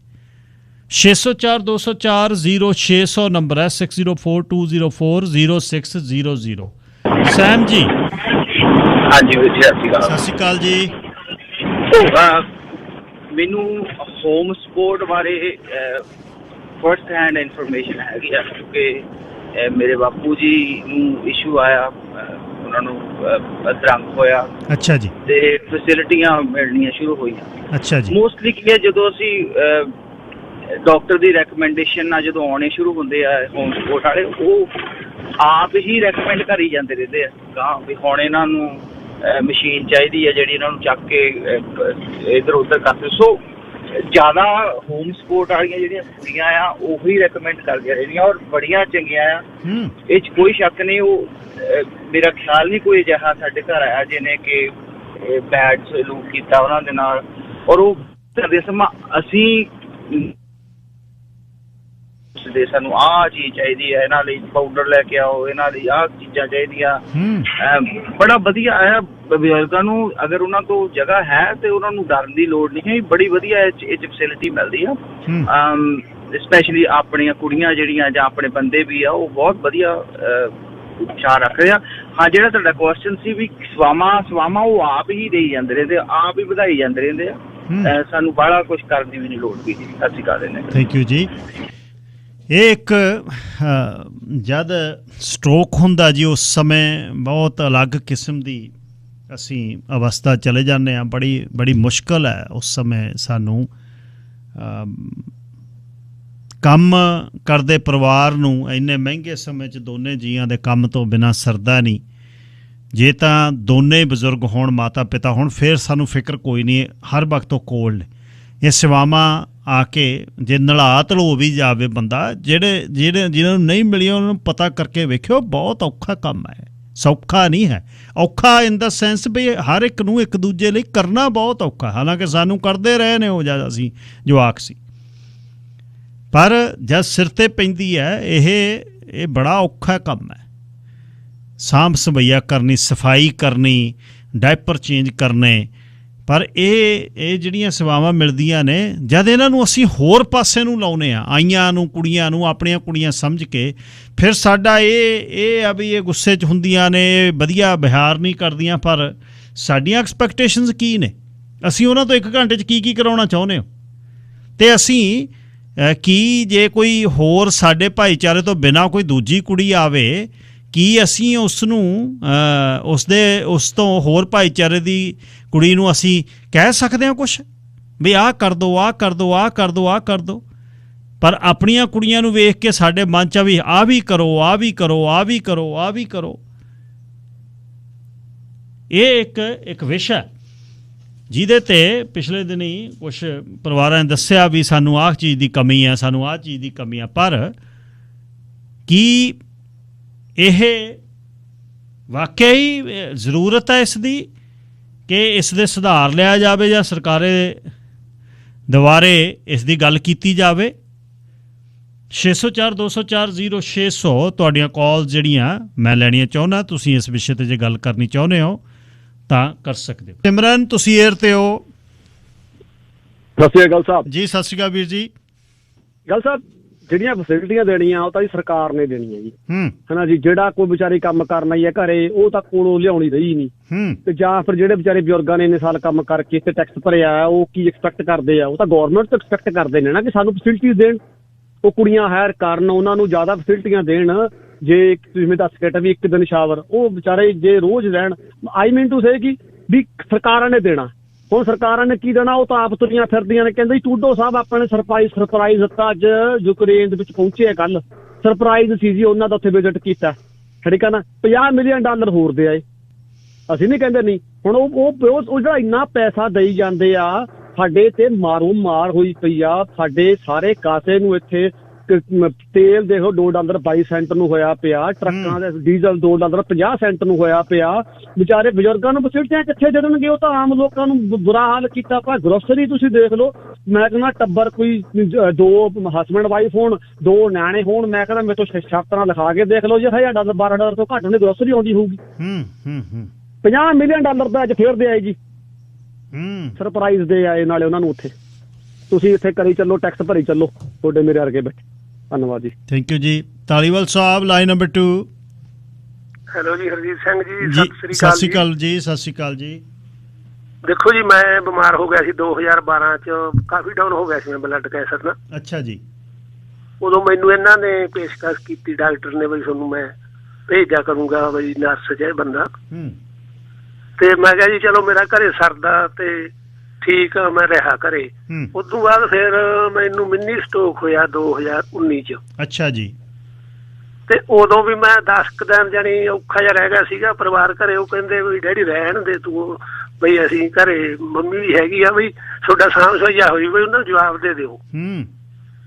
ਤੇ ਉਦੋਂ ਬਾਅਦ ਗੱਲ ਸਾਹਿਬ ਫਿਰ ਮੈਨੂੰ ਬਲੱਡ ਕੈਂਸਰ ਹੋ ਗਿਆ ਹੁਣ 2021 ਚ। ਅੱਛਾ ਜੀ। ਤੇ ਇੰਨੀ ਕਿਰਪਾ ਅਕਾਲ ਪੁਰਖ ਦੀ, ਹੁਣ ਫੇਰ ਮੈਂ ਕਵਰ ਹੋ ਗਿਆ ਜਮਾਂ, ਤੁਰਿਆ ਫਿਰਦਾ ਠੀਕ। ਵਾਹ। ਤੇ ਹੁਣ ਜਿਹੜਾ ਮੇਰਾ ਡਾਕਟਰ ਆ ਉਹਨੇ ਮੈਨੂੰ ਬਹੁਤ ਜ਼ੋਰ ਲਾਇਆ, ਕਹਿੰਦਾ ਵੀ ਤੁਸੀਂ ਨਾ ਸਵਾਵਾਂ ਲਓ ਗੌਰਮੈਂਟ ਦੀਆਂ ਤੇ ਤੁਹਾਨੂੰ ਉੱਠਣਾ ਬੈਠਣਾ ਔਖਾ। ਤੇ ਹੁਣ ਫੇਰ ਇਹੀ ਗੱਲ ਚੱਲੀ ਘਰੇ ਬਈ ਕੋਈ ਨਹੀਂ, ਬਈ ਤੁਸੀਂ ਹੈਗੇ ਹੋ ਦੋਵੇਂ ਜਾਣੇ ਘਰੇ, ਅਸੀਂ ਕੰਮਾਂ ਤੋਂ ਵੀ ਆਉਂਦੇ ਆ। ਤੇ ਮੈਂ ਤਾਂ ਇਹ ਬੇਨਤੀ ਕਰਦਾ ਵੀ ਜੇ ਘਰੇ ਜੇ ਗੱਲ ਸਾਹਿਬ ਬਾਹਲਾ ਵਧ ਗਿਆ, ਜੇ ਅਣਸਿਰਦੇ ਨੂੰ ਚਲੋ ਸਵਾਵਾਂ ਲੈਣੀਆਂ ਫਿਰ ਠੀਕ ਵੀ ਆ ਗੌਰਮੈਂਟ ਦੇ ਹਿਸਾਬ ਨਾਲ। ਤੇ ਤੁਹਾਡਾ ਬਹੁਤ ਧੰਨਵਾਦ ਪ੍ਰੋਗਰਾਮ ਲਿਆਉਣ ਵਾਲਾ ਜੀ। ਸਤਿ ਸ੍ਰੀ ਅਕਾਲ ਜੀ। ਧੰਨਵਾਦ ਜੀ, ਧੰਨਵਾਦ ਜੀ। Dan Sidhu ji line number 3 ਬਾਈ ਜੀ, ਸਤਿ ਸ੍ਰੀ ਅਕਾਲ। ਬਾਈ ਸਤਿ ਸ੍ਰੀ ਅਕਾਲ ਜੀ, ਬਹੁਤ ਬਹੁਤ ਧੰਨਵਾਦ। ਬੜਾ ਸੈਂਸਿਟਿਵ ਤੇ ਜ਼ਰੂਰੀ ਟੌਪਿਕ ਹੈਗਾ ਜਿਹੜਾ ਡਿਸਕਸ਼ਨ ਹੋਣੀ ਚਾਹੀਦੀ ਹੈ ਜੀ ਸਿੱਧੂ ਸਾਹਿਬ। ਦੇਖੋ ਜਿਹੜੀ ਘਰੇ ਵਾਲੀਆਂ ਸੇਵਾਵਾਂ ਨੇ ਨਾ, ਵੈਸੇ ਹੈਗੀਆਂ ਫੈਸਿਲਿਟੀ ਅਵੇਲੇਬਲ ਹੈਗੀ ਆ, ਮਾਰਨਿੰਗ ਦੁਪਹਿਰੇ ਆ, ਸ਼ਾਮ ਨੂੰ ਨਰਸਿਸ ਆ ਸਕਦੀਆਂ ਨੇ, ਪਰ ਡਿਪੈਂਡ ਕਰਦਾ ਸਿਚੁਏਸ਼ਨ ਤੇ ਸਰਕਮਸਟੈਂਸਿਸ ਕੀ ਹੈ ਹਨਾ, ਕਿਹੋ ਜੀ ਪੋਜੀਸ਼ਨ ਦੇ ਵਿੱਚ ਬਜ਼ੁਰਗ ਸਾਡਾ ਹੈਗਾ, ਜਾਂ ਦੂਸਰਾ ਸਾਥੀ ਜਿਹੜਾ ਬਜ਼ੁਰਗ ਦਾ ਹੈਗਾ ਉਹ ਕਿੰਨਾ ਸਾਥ ਦੇ ਸਕਦਾ, ਹੈਲਪ ਕਰ ਸਕਦਾ ਹੈ। ਕਿਉਂਕਿ ਜਦੋਂ ਜਿੱਥੋਂ ਤੱਕ ਬੱਚਿਆਂ ਦੀ ਗੱਲ ਹੁੰਦੀ ਆ, ਉਹ ਤਾਂ ਕੰਮਾਂ ਕਾਰਾਂ ਤੇ ਜਾਣਾ ਹੀ ਜਾਣਾ, ਆਪਾਂ ਨੂੰ ਪਤਾ, ਸਭ ਨੂੰ ਜਾਣਾ ਪੈਂਦਾ ਹੈ ਜੀ ਜੀ। ਤੇ ਪਰ ਫੈਸਿਲਿਟੀ ਹੈਗੀ ਆ, ਜਿੱਥੇ ਤੱਕ ਹੈਗੀ ਆ ਲੌਂਗ ਟਰਮ ਕੇਅਰ ਦੀ। ਇੱਕ ਸਾਡੇ ਥੋੜਾ ਜਿਹਾ ਸਾਡੇ ਕਲਚਰ 'ਚ ਹੈਗਾ ਕਿ ਜੀ ਆਮ ਤੌਰ ਤੇ ਜੇ ਕਿਤੇ ਕੋਈ ਬਜ਼ੁਰਗ ਲੌਂਗ ਟਰਮ 'ਚ ਹੋਵੇ ਤਾਂ ਲੋਕੀ ਕੀ ਕਹਿਣਗੇ, ਲੋਕ ਕਹਿਣਗੇ ਲੈ ਜੀ ਇਹਨੇ ਤਾਂ ਬਜ਼ੁਰਗ ਉੱਥੇ ਛੱਡਿਆ ਜਾਂਦਾ। ਪਰ ਜਿਹੜੀ ਰਿਐਲਿਟੀ ਹੈ ਨਾ, ਕਿਉਂਕਿ ਅਸੀਂ ਲੰਘੇ ਆ ਇਸ ਚੀਜ਼ ਚੋਂ ਜੀ। ਮੇਰੇ ਫਾਦਰ ਇਨ ਲਾ 85-90 ਸਾਲ ਦੀ ਰੇਂਜ 'ਚ ਹੋ ਗਏ, 88 ਸਾਲ ਦੇ ਹੋ ਗਏ ਆ, ਘਰੇ ਚੋਕ ਹੋ ਕੇ ਡਿੱਗ ਪਏ ਸੀ, ਹੌਸਪੀਟਲਾਈਜ਼ ਰਹੇ ਕਾਫੀ ਦੇਰ। ਉਦੋਂ ਬਾਅਦ ਉਹਨਾਂ ਨੇ ਸਾਨੂੰ ਕਿਹਾ ਕਿ ਤੁਸੀਂ ਕਿੱਥੇ ਭੇਜਣਾ ਚਾਹੁੰਦੇ ਆ। ਅਸੀਂ ਕਿਹਾ ਵੀ ਨਹੀਂ, ਅਸੀਂ ਘਰੇ ਲਿਜਾਣਾ ਚਾਹੁੰਦੇ ਹਾਂ। ਮੇਰੀ ਵਾਈਫ ਕਹਿੰਦੀ ਅਸੀਂ ਡਿਸੀਜ਼ਨ ਲਿਆ ਉਹਨਾਂ ਦੇ ਅਗੇਂਸਟ, ਹਾਲਾਂਕਿ ਸਾਨੂੰ ਜਿਹੜੀ ਮੀਟਿੰਗ ਉਹਨਾਂ ਨੇ ਕੀਤੀ ਡਾਕਟਰ ਨਰਸਿਸ ਨੇ, ਅਸੀਂ ਸਾਰੀ ਰਾਤ ਵਾਈਫ ਸੋਚਦੀ ਰਹੀ। ਅਗਲੇ ਦਿਨ ਕਹਿੰਦੀ ਵੀ ਆਪਣਾ ਡਿਸੀਜ਼ਨ ਠੀਕ ਹੈ, ਤੁਸੀਂ ਕੰਮ ਤੇ ਹੋਵੋਗੇ, ਬਾਪੂ ਜੀ ਤੁਰ ਨਹੀਂ ਸਕਦੇ, ਜੇ ਉਹਨਾਂ ਨੇ ਵਾਸ਼ਰੂਮ ਜਾਣਾ ਹੋਇਆ, ਮੈਂ ਇਕੱਲੀ ਘਰੇ, ਮੈਂ ਵਾਸ਼ਰੂਮ ਉਹਨਾਂ ਨੂੰ ਲਿਜਾ ਨਹੀਂ ਸਕਦੀ। ਦੈਨ ਵਾਟ? ਅਸੀਂ ਫਿਰ ਉਹਨੂੰ ਰੀਕਨਸੀਡਰ ਕੀਤਾ ਤਾਂ ਅਸੀਂ ਉਹਨਾਂ ਦੀ ਗੱਲ ਮੰਨੀ ਹਸਪੀਟਲ ਵਾਲਿਆਂ ਦੀ, ਤੇ ਲੌਂਗ ਟਰਮ ਕੇਅਰ 'ਚ ਇਸ ਵਕਤ ਹੈਗੇ ਆ। ਅੱਛਾ ਜੀ। ਓਨੈਸਟਲੀ ਅਸੀਂ ਇਹ ਮਹਿਸੂਸ ਕਰ ਰਹੇ ਹਾਂ ਕਿ ਜੇ ਅਸੀਂ ਘਰੇ ਲਿਆਉਂਦੇ ਸ਼ਾਇਦ ਉਹ ਸਾਡਾ ਡਿਸੀਜ਼ਨ ਗਲਤ ਹੋਣਾ ਸੀ, ਕਿਉਂਕਿ ਸਾਡੇ ਮਦਰ ਇਨ ਲਾ ਉਹ ਵੀ 90 ਸਾਲ ਤੋਂ ਵੱਧ ਹੈ, ਉਹ ਵੀ ਬਹੁਤੀ ਮੋਬਿਲਿਟੀ ਹੈ ਨਹੀਂ। ਅੱਛਾ ਜੀ। ਹੁਣ ਮੈਂ ਕੰਮ ਤੇ, ਮੈਂ ਇਕੱਲਾ ਬੰਦਾ, ਮੈਂ ਕੰਮ ਤੇ ਹੋਵਾਂ ਤੇ ਘਰੇ ਜੇ ਵਾਸ਼ਰੂਮ ਜਾਣਾ, ਜੇ ਉਹ ਦੁਬਾਰਾ ਫੇਰ ਡਿੱਗ ਪੈਂਦੇ ਕਿਤੇ ਵਾਸ਼ਰੂਮ 'ਚ, ਦੈਨ ਟਰਬਲ ਹੋਣੀ ਸੀ। ਔਰ ਲੌਂਗ ਟਰਮ ਕੇਅਰ ਦੀ ਜਿੱਥੋਂ ਤੱਕ ਕੇਅਰ ਹੈ ਨਾ ਜੀ ਗਿੱਲ ਸਾਹਿਬ, ਮੈਂ ਤੁਹਾਨੂੰ ਦੱਸਾਂ ਓਨੈਸਟਲੀ, ਜਿੱਥੇ ਇਸ ਵਕਤ ਉਹ ਠਹਿਰੇ ਹੋਏ ਨੇ ਜੀ ਸਾਡੇ ਨਾਰਥ ਈਸਟ ਪਾਰਟ ਦੇ ਵਿੱਚ, ਇੱਕ ਸਕਾਈ ਵਿਊ ਦੇ ਵਿੱਚ ਜਨਰੇਸ਼ਨਸ ਹੈ, ਸਮਾਈਲੀ ਕਮਿਊਨਿਟੀ ਦਾ ਉਹ ਫੈਸਿਲਿਟੀ ਬਣਾਈ ਹੋਈ ਹੈ। ਅੱਛਾ ਜੀ। 5 ਸਟਾਰ ਹੋਟਲ ਹੈ। ਵਾਹ। ਅੰਦਰ ਵੜਦੇ ਸਰ ਲੌਬੀ 'ਚ ਤੁਹਾਨੂੰ ਇਹ ਮਹਿਸੂਸ ਹੁੰਦਾ ਕਿ ਤੁਸੀਂ ਕਿਸੇ ਹੋਟਲ 'ਚ ਆ ਗਏ ਹੋ। ਵਾਈਡ ਹਾਲਵੇ ਹੈ, ਪ੍ਰਾਈਵੇਟ ਰੂਮ ਹੈ, ਵਿੱਚ ਟੀਵੀ ਪ੍ਰਾਈਵੇਟ ਲੱਗਾ, ਪ੍ਰਾਈਵੇਟ ਬਾਥਰੂਮ ਹੈ, ਪ੍ਰਾਈਵੇਟ ਵਾਰਡਰੋਬ, ਸਾਰਾ ਕੁਝ ਰੱਖਣ ਲਈ ਸਮਾਨ ਹੈ। ਇੰਨੀ ਕੁ ਵਧੀਆ ਕੇਅਰ ਹੈ ਨਾ ਕਿ ਘਰੇ ਤੁਸੀਂ ਨੋ ਮੈਟਰ ਵਟ ਕਰ ਹੀ ਨਹੀਂ ਸਕਦੇ। ਪਰ ਅਣਹੋਂਦ ਬੋਲੀ ਦੀ ਤੁਹਾਡੀ ਨਹੀਂ ਜੀ, 5-6 ਉੱਥੇ ਆਪਣੀਆਂ ਕੁੜੀਆਂ ਕੰਮ ਕਰਦੀਆਂ ਨੇ। ਅੱਛਾ। ਆਪਣੀ ਰੋਟੀ ਮਿਲਦੀ ਹੈ ਉੱਥੇ। ਅੱਛਾ। ਦਾਲ ਸਬਜ਼ੀ ਰੋਟੀ ਜੋ ਤੁਸੀਂ ਕਹੋਗੇ। ਲੌਂਜ ਹਰੇਕ ਫਲੋਰ ਦੇ ਉੱਤੇ ਡਾਈਨਿੰਗ ਲੌਂਜ ਹੈ। ਰੂਮ ਸਰਵਿਸ ਨਹੀਂ ਦਿੱਤੀ ਜਾਂਦੀ, ਸਾਰਿਆਂ ਨੂੰ ਉੱਥੇ ਲਿਜਾਇਆ ਜਾਂਦਾ, ਚਾਹੇ ਉਹ ਵੀਲ ਚੇਅਰ ਤੇ ਹੈ, ਚਾਹੇ ਉਹ ਵਾਕਰ ਤੇ ਹੈ, ਤੁਰ ਕੇ ਹੈ, ਉੱਥੇ ਲਿਜਾਂਦੇ ਨੇ। ਉੱਥੇ ਸਾਰਿਆਂ ਨੂੰ ਇਕੱਠਿਆਂ ਨੂੰ ਖਿਲਾਉਂਦੇ ਤਾਂ ਕਿ ਇਕੱਠੇ ਗੱਲਾਂ ਬਾਤਾਂ ਜਿਹੜੇ ਕਰ ਸਕਦੇ, ਗੱਲਾਂ ਬਾਤਾਂ ਵੀ ਕਰ ਸਕਣ। ਸਿੱਧੂ ਸਾਹਿਬ ਐਕਸਟਰਾ ਪੇ ਕਰਨਾ ਪੈਂਦਾ ਕੁਛ? ਐਕਸਟਰਾ ਪੇ ਕਰਨਾ ਪੈਂਦਾ ਜੀ, ਪਰ ਆਪਾਂ ਨੂੰ ਨਹੀਂ ਕਰਨਾ ਪੈਂਦਾ। ਜਿਹੜੀ ਹੁਣ ਪੈਨਸ਼ਨ ਉਹਨਾਂ ਦੀ ਸੀ ਉਹ ਕਵਰ ਨਹੀਂ ਸੀ ਕਰਦੀ, ਫਿਰ ਸਾਨੂੰ ਉਹਨਾਂ ਨੇ ਕਿਹਾ ਕਿ ਤੁਸੀਂ ਆਹ ਡਾਕੂਮੈਂਟ ਗਵਰਨਮੈਂਟ ਦੇ ਭਰੋ, ਉਹ ਫਿਰ ਟੌਪ ਅਪ ਗਵਰਨਮੈਂਟ ਕਰਦੀ ਹੈ ਜੋ ਉਹਨਾਂ ਦੀ ਕਾਸਟ ਹੈ। ਅੱਛਾ ਜੀ। ਅੱਛਾ। ਕਾਸਟ ਆਲਮੋਸਟ $2200 ਮਹੀਨੇ ਦੀ ਹੈ, ਪਰ ਉਹ ਗਵਰਨਮੈਂਟ ਪੇ ਕਰਦੀ ਹੈ। ਪਰ ਜਿੱਥੇ ਤੱਕ ਫੈਸਿਲਿਟੀ ਦੀ ਗੱਲ ਹੈ, ਲੈਂਗੁਏਜ ਦੀ ਗੱਲ ਹੈ, ਆਪਣੀਆਂ ਕੁੜੀਆਂ, ਮੈਂ ਸਲੂਟ ਕਰਦਾ ਆਪਣੀਆਂ ਉਹਨਾਂ ਧੀਆਂ ਨੂੰ, ਭੈਣਾਂ ਨੂੰ। ਸੱਚੀ ਗੱਲ ਹੈ, ਜਦੋਂ ਮੈਂ ਜਾਣਾ ਮੈਂ ਉਹਨਾਂ ਨੂੰ ਨਾ ਐਪਰੀਸ਼ੀਏਟ ਕਰਕੇ ਆਉਣਾ ਹੈ। ਨਹੀਂ, ਬਿਲਕੁਲ ਠੀਕ ਹੈ। ਔਰ ਟਾਈਮ ਟੂ ਟਾਈਮ ਜਦੋਂ ਤੇ ਕ੍ਰਿਸਮਸ ਹੁੰਦੀ ਹੈ ਜਾਂ ਕੋਈ ਦੀਵਾਲੀ ਸਾਡੀ ਆਉਂਦੀ ਹੈ, ਤੇ ਮੈਂ ਉਹਨਾਂ ਨੂੰ ਕਹਿੰਦਾ ਵੀ ਲੰਚ ਸਾਡੇ ਵੱਲੋਂ ਹੋਊਗਾ, ਤੁਹਾਡੇ ਸਾਰੇ ਸਟਾਫ ਨੂੰ। ਜ਼ਰੂਰੀ ਹੈ। ਇਹ ਬਹੁਤ ਜ਼ਰੂਰੀ ਆ ਉਹਨਾਂ ਲਈ, ਕਿਉਂਕਿ ਉਹਨਾਂ ਦਾ ਹੌਸਲਾ ਵੱਧਦਾ। ਬਿਲਕੁਲ ਠੀਕ ਆ। ਔਰ ਬਹੁਤ ਹੀ ਵਧੀਆ ਫੈਸਿਲਿਟੀ ਹੈ, ਔਰ ਸਲੂਟ ਹੈ ਉਹਨਾਂ ਧੀਆਂ ਨੂੰ, ਉਹਨਾਂ ਭੈਣਾਂ ਨੂੰ ਜਿਹੜੀਆਂ ਇੱਥੇ ਕੰਮ ਕਰਦੀਆਂ ਨੇ। ਔਰ ਸਾਂਭ ਸੰਭਾਲ ਦੀ ਗੱਲ ਜਿੱਥੇ ਤੱਕ ਅਸੀਂ ਇੱਕ ਬਹੁਤ ਜ਼ਰੂਰੀ ਗੱਲ ਹੈ ਗਿੱਲ ਸਾਹਿਬ ਸਾਡੇ ਸੁਣਨ ਵਾਲਿਆਂ ਵਾਸਤੇ, ਜੇ ਬਜ਼ੁਰਗ ਹੈਗੇ ਨਾ ਲੌਂਗ ਟਰਮ ਕੇਅਰ, ਜਿਹੜੀ ਸਭ ਤੋਂ ਵੱਡੀ ਪ੍ਰੋਬਲਮ ਆ ਰਹੀ ਹੈ ਕਿ ਉੱਥੇ ਅਸੀਂ ਵਿਜ਼ਿਟ ਘੱਟ ਕਰਦੇ ਹਾਂ। ਸਾਡੇ ਪਰਿਵਾਰ ਜੇ ਰੋਜ਼ ਨਹੀਂ ਜਾ ਸਕਦੇ ਤੇ ਕਮ ਸੇ ਕਮ ਸੈਕੰਡ ਡੇ ਜ਼ਰੂਰ ਜਾਓ। ਇਹ ਗੱਲ ਹੈ, ਕਿਉਂਕਿ ਮੈਨੂੰ ਕੁੜੀਆਂ ਵੱਲੋਂ ਇੱਕ ਜਿਹੜੀ ਉੱਥੇ ਕਿਉਂਕਿ ਮੈਂ ਅਕਸਰ ਹੁਣ ਆਪਾਂ ਮੀਡੀਆ 'ਚ ਹੁਣ ਕਰਕੇ ਗੱਲਾਂ ਬਾਤਾਂ ਕਰਦੇ ਰਹਿੰਦੇ ਆ, ਉਹ ਮੈਨੂੰ ਦੱਸਦੇ ਆ, ਕਹਿੰਦੀ ਵੀਰ ਜੀ ਵੀ ਸਾਡੇ ਕੋਲੇ ਲਿਮਿਟਡ ਟਾਈਮ ਹੁੰਦਾ। ਕਈ ਵਾਰੀ ਬਜ਼ੁਰਗ ਸਾਡੀ ਬਾਂਹ ਫੜ ਕੇ ਬਹਿ ਜਾਂਦੇ ਨੇ ਵੀ ਸਾਡੇ ਨਾਲ ਗੱਲਾਂ ਕਰੋ। ਅਸੀਂ ਹੁਣ ਅਗਲੇ ਇੱਕ ਪੇਸ਼ੈਂਟ ਕੋਲੇ ਜਾਣਾ ਹੁੰਦਾ। ਇਸੇ ਕਰਕੇ ਜਿਹੜੇ ਸਾਡੇ ਬਹੁਤ ਸਾਰੇ ਸੀਨੀਅਰ ਸੈਂਟਰ ਹੈਗੇ ਆ ਜਿੱਥੇ ਬਜ਼ੁਰਗ ਜਾ ਕੇ ਤਾਸ਼ ਖੇਡਦੇ ਆ, ਉਹਨਾਂ ਨੂੰ ਥੋੜਾ ਬਹੁਤਾ ਜੇ ਕਿਤੇ ਏਦਾਂ ਆਰਗੇਨਾਈਜ਼ ਕਰ ਲੈਣ ਨਾ ਵੀ ਚਲੋ ਸੀਨੀਅਰ ਸੈਂਟਰ ਜਾ ਕੇ ਬਜ਼ੁਰਗਾਂ ਨੂੰ ਹਫ਼ਤੇ 'ਚ ਮਹੀਨੇ 'ਚ 1-2 ਵਾਰੀ ਜਾ ਕੇ ਮਿਲ ਆਉਣ, ਗੱਲਾਂ ਕਰ ਆਉਣ। ਉਹ ਕਹਿੰਦੇ ਉਹ ਚਾਹੁੰਦੇ ਆ, ਉਹਨਾਂ ਦੀ ਖੁਰਾਕ ਇਹ ਹੈ। ਸੇਵਾ ਵੱਲੋਂ ਕੋਈ ਉੱਥੇ ਕਮੀ ਨਹੀਂ ਹੈਗੀ।